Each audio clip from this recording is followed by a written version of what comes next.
The Countess is honestly slept on in this current meta. I know a lot of people are just running the Barbarian King deck because, to be quite fair, you know, it is the strongest deck in the game overall. But the one thing that I love about metas is that if everyone's going to run a specific deck, then it is possible for you to counter the meta and build decks that are good at not only shutting that specific deck down, but also really good at handling other decks as well. Now, this guy does have a mini P.E.K.K.A that has the Dissipate, so my Countess was unable to TP, but eventually the Countess takes care of business, and we should be able to put down this Shield Maiden to win the first round. So as far as this specific deck goes, what makes it very strong is the combination of the Archer and the Countess. Both of these troops here do attack the back line and get a ton of value by taking down the enemy marksman, making it a really tough thing to deal with. I do have Dark Goblin in this deck, but I'm going to actually put him away because we are going up against the Shield Maiden, so we will leave that alone.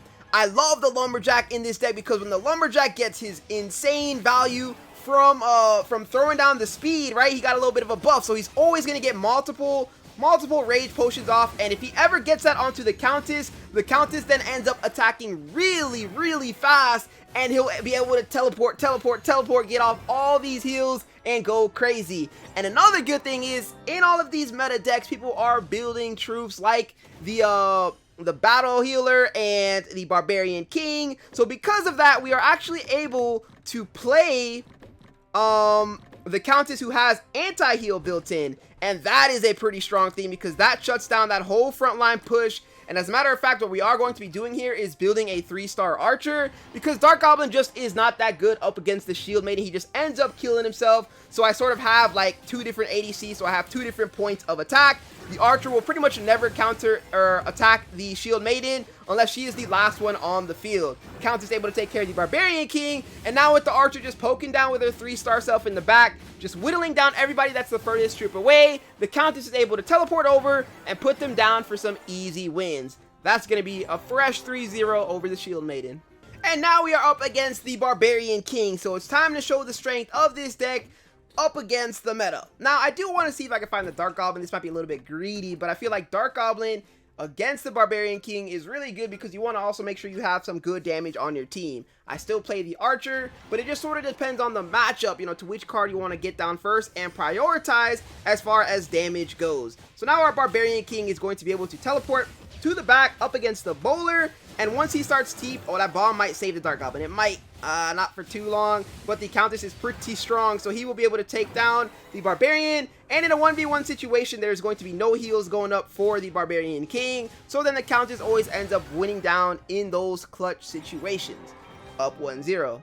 Now, we'll see what kind of deck he has. He might have Minor Prince, like a super aggressive deck, but because he has Bowler, I almost don't think he will have that combination. Not really too sure, so either way, though, I'll play this kind of safe to where I put the P.E.K.K.A in the back just to be ready for any of those cards that he could potentially put down. And we'll have the 1-star or the 0-star Archer rather. I know she only attacks 1 target, but at least we'll have 5 troops up. She might even lock on to like a Dark Goblin of some sorts. And he is running Prince, so this is very bad because now our whole backline is exposed, and we probably lose this round because of that very good Prince placement. Oh, if the Countess the Countess saves the Dark Goblin, so that actually wins us the round because with him being saved, we still have all of our damage, and somehow we're actually able to win that round, even though things went pretty well for him with that Prince placement.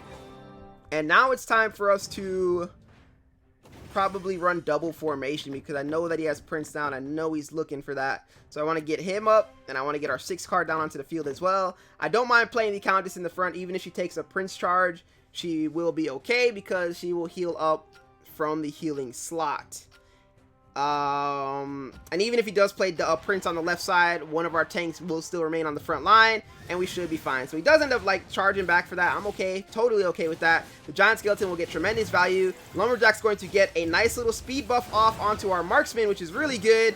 Archer able to stop the Barbarian. Prince is going to go down. It looks like he did build the Pony. Now the Pony's going to be doing quite a bit of damage, to be honest with you. You know, TP is going to come in, though. That's going to be a hot 3-0 victory over the King. And we are up against another Barbarian King. You gotta love it. Gotta love it. So we'll go with the Giant Skeleton up front, Lumberjack in the back. And honestly, against the Barb King, I don't mind. I mean, I could look for the Dark Goblin, but I'd rather save our rotation and instead just hold off, go with 3 tankier units. If he brings in like a weak miner or a weak archer, it should be an easy first round. And he's actually bringing in the prince, so the lumberjack will be able to take that out eventually. Our countess is going to teleport over to the barbarian. That should be an easy wipe on the barbarian, and with the next TP, he'll take out the prince. And with the speed boost from the lumberjack, he should be able to get some really quick auto attacks off. And now it's a 1v1 situation. He will get that heal off, unfortunately. So that's going to bring the game a little bit closer, but not going to be quite enough. We should be able to take him out there in that first round. Now, going into round 2, let's see. He is running the prince variation, so we've got to be very careful as far as our placements if we don't want anybody to get absolutely thwarted. P.E.K.K.A.'s what's my last card, so I can't actually go and look for the P.E.K.K.A. right now. Instead, I'll play Lumberjack in the back. I'll play Countess back here too. I want to play it on the energy spot, but I don't need the Countess taking an unnecessary impalement from the Prince, which is very predictable there. The Lumberjack will turn around for this Miner, and we'll shut that down, so we were completely ready for that onslaught of an attack. Lumberjack's now going to give a buff to our Marksman. The bomb is going to save us just a little bit, but not quite. But it's a 1v3 situation, and with our Countess, she's probably going to die there. Yeah, it's just too much. The Barbarian's heated up. He's ready to go, ready for action. You know, well played, well played.